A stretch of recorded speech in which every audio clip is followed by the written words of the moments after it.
Hello बच्चों, मैं वीरेंद्र देवांगन आपका अपना क्लास केमिस्ट्री क्लास में बहुत बहुत स्वागत करता हूं।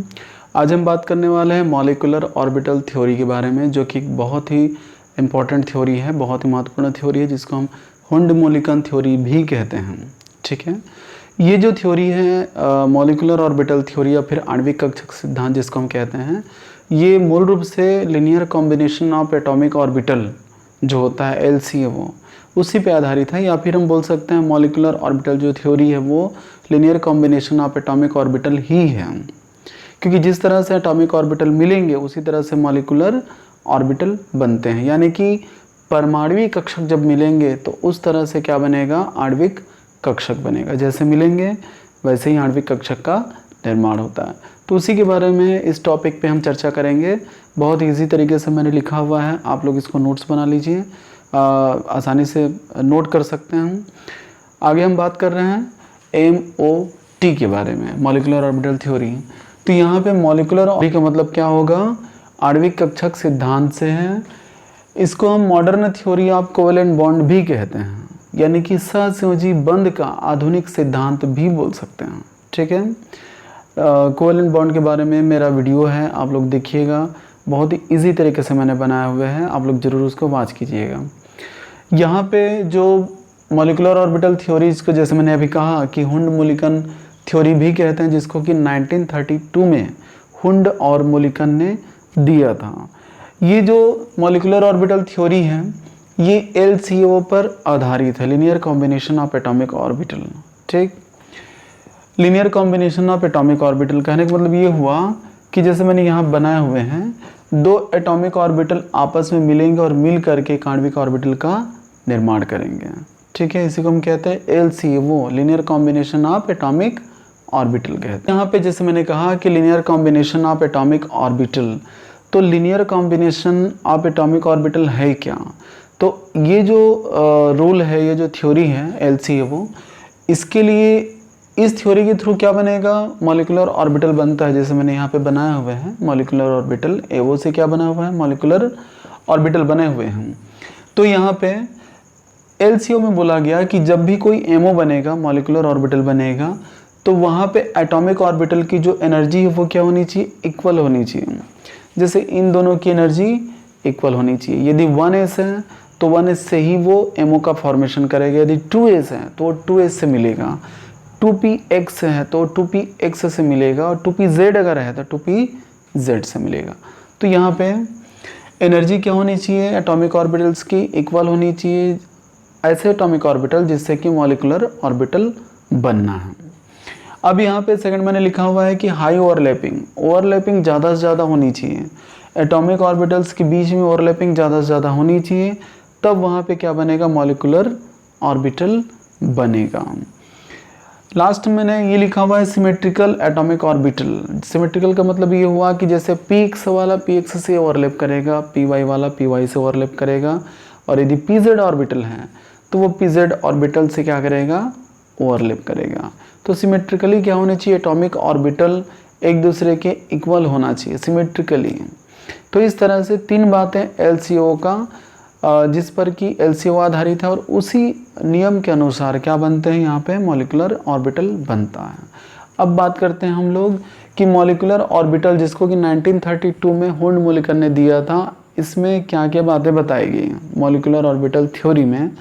इस थ्योरी के हिसाब से क्या बनता है, MO डायग्राम बनते हैं, मॉलिक्यूलर ऑर्बिटल आरेख जिसको हम कहते हैं, आणविक कक्षक आरेख कहते हैं। यहाँ पे पहला जो बोला गया कि combination of two atomic orbital. ठीक है, जब दो एटॉमिक ऑर्बिटल एक दूसरे से कंबाइन होते हैं, जैसे यहाँ पे दो एटॉमिक ऑर्बिटल कंबाइन हुए तो दो नए मॉलिक्यूलर ऑर्बिटल बनते हैं, पहला पॉइंट में। सेकंड मैंने बताया कि जो मॉलिक्यूलर ऑर्बिटल ये क्या है, पॉलीसेंट्रिक होते हैं, यानी बहुकेंद्रीय जिसको हम कहते हैं। यहाँ पे एटॉमिक ऑर्बिटल जब मिलेंगे तो क्या बनेगा, मॉलिक्यूलर ऑर्बिटल बनेगा। यहाँ पे क्या हो गया, ये बहुकेंद्रीय मतलब पॉलीसेंट्रिक होते हैं, जो भी MO बनेंगे ये पॉलीसेंट्रिक होते हैं, क्योंकि ये दो एटॉमिक ऑर्बिटल से मिल करके बनता है। इसके बाद थर्ड मैंने लिखा हुआ है मॉलिक्यूलर ऑर्बिटल, यानी कि बॉन्डिंग एंड एंटी बॉन्डिंग। जो भी एटॉमिक ऑर्बिटल से मॉलिक्यूलर ऑर्बिटल बनेगा ये दो प्रकार से बनते हैं दो प्रकार से बनते हैं। एक क्या बनेगा, बॉन्डिंग मॉलिक्यूलर ऑर्बिटल, और सेकंड क्या बनेगा, एंटी बॉन्डिंग मॉलिक्यूलर ऑर्बिटल। ठीक। अब atomic orbital is equal to molecular orbital. जितनी संख्या में एटॉमिक ऑर्बिटल पार्टिसिपेट करेंगे उतनी ही संख्या में क्या बनेगा, मॉलिक्यूलर ऑर्बिटल बनेगा। दो पार्टिसिपेट किए हैं एटॉमिक ऑर्बिटल, तो मॉलिक्यूलर ऑर्बिटल कितने बन गए हैं, दो बन गए। यहाँ पे फिफ्थ मैंने लिखा हुआ है electron filling in molecular orbital. जब भी आणविक कक्षक में इलेक्ट्रॉन भरे जाएंगे तो अब्बाओ के हिसाब से भरेगा, हुंड के हिसाब से भरेगा, पॉली के हिसाब से भरेगा। तो यहाँ पे जैसे कि अब्बाओ ने कहा था कि उसमें इलेक्ट्रॉन पहले जाएगा जिसकी एनर्जी का मान कम होगा, तो ये बॉन्डिंग की एनर्जी का मान कम होता है तो इलेक्ट्रॉन पहले इसमें भरेगा। कितना हुआ, 2 + 2 यानी टोटल 4 हो गया ना। यहीं के इलेक्ट्रॉन इसमें भरे जाते हैं। तो यहाँ पे इसकी ऊर्जा का मान कम है, इसको हम कहते हैं बंधी बॉन्डिंग मॉलिक्यूलर ऑर्बिटल। तो इसकी ऊर्जा का मान कम है तो इसमें इलेक्ट्रॉन पहले आया, जब ये भर गया तो इलेक्ट्रॉन फिर एंटी बॉन्डिंग में जाएगा। तो इसी को मैंने लिखा हुआ है कि अब्बाओ रूल को फॉलोअप करेगा, हुंड को भी फॉलोअप करता है। अगर एक से ज़्यादा यहाँ पे ऑर्बिटल रहते हैं तो सभी ऑर्बिटल में पहले सिंगल सिंगल इलेक्ट्रॉन भरता, उसके बाद जब आगे स्पेस नहीं रहता तो उसकी पेयरिंग होती है। पॉली का जो है रूल ये है कि दोनों जो इलेक्ट्रॉन्स भरेंगे किसी भी एक ऑर्बिटल में, दोनों का डायरेक्शन क्या होना चाहिए, अपोजिट होनी चाहिए। एक का क्लॉकवाइज तो सेकंड का क्या होना चाहिए, एंटी क्लॉकवाइज होनी चाहिए। अब नेक्स्ट मैंने लिखा हुआ है participant atomic orbital is equal to क्या हो जाएगा, इक्वल एनर्जी। मतलब ये कि जो भी एटॉमिक ऑर्बिटल पार्टिसिपेट करेंगे एमओ बनाने के लिए, मॉलिक्यूलर ऑर्बिटल बनाने के लिए, तभी इन एटॉमिक ऑर्बिटल्स की ऊर्जा क्या होनी चाहिए, बराबर होनी चाहिए।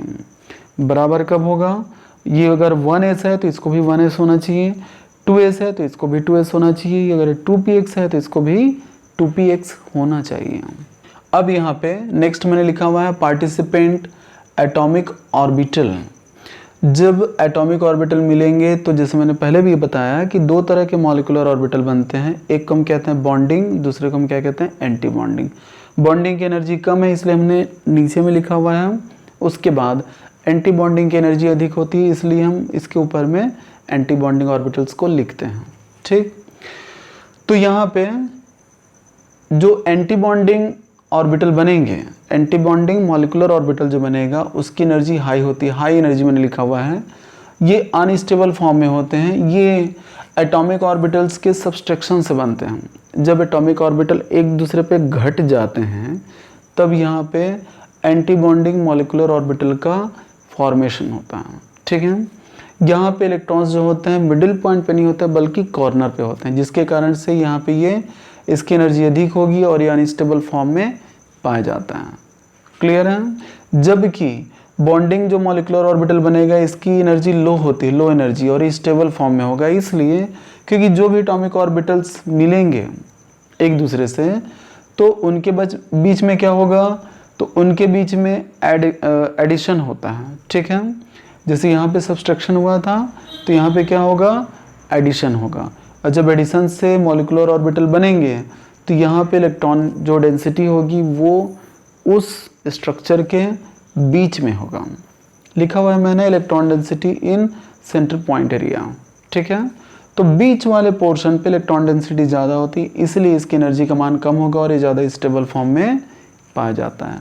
तो ये बॉन्डिंग मॉलिक्यूलर ऑर्बिटल है, जबकि एंटी बॉन्डिंग मॉलिक्यूलर ऑर्बिटल है। मैंने यहाँ बताया हुआ है एंटी बॉन्डिंग मॉलिक्यूलर जो ऑर्बिटल बनेगा वो सब्सट्रैक्शन से बन रहा है, एक दूसरे से घट के बनेगा, जबकि यहाँ पे जो बॉन्डिंग मॉलिक्यूलर ऑर्बिटल बनेगा वो दो एटॉमिक ऑर्बिटल्स के एडिशन से बनते हैं। नेक्स्ट मैंने लिखा हुआ है कि मॉलिक्यूलर ऑर्बिटल जो बनेंगे वो दो प्रकार से बनाते हैं। जो भी यहाँ पे मॉलिक्यूलर ऑर्बिटल बनाएंगे वो सिग्मा बनेगा या पाई बनेगा। तो मैंने लिखा हुआ है sigma pi and sigma star pi star.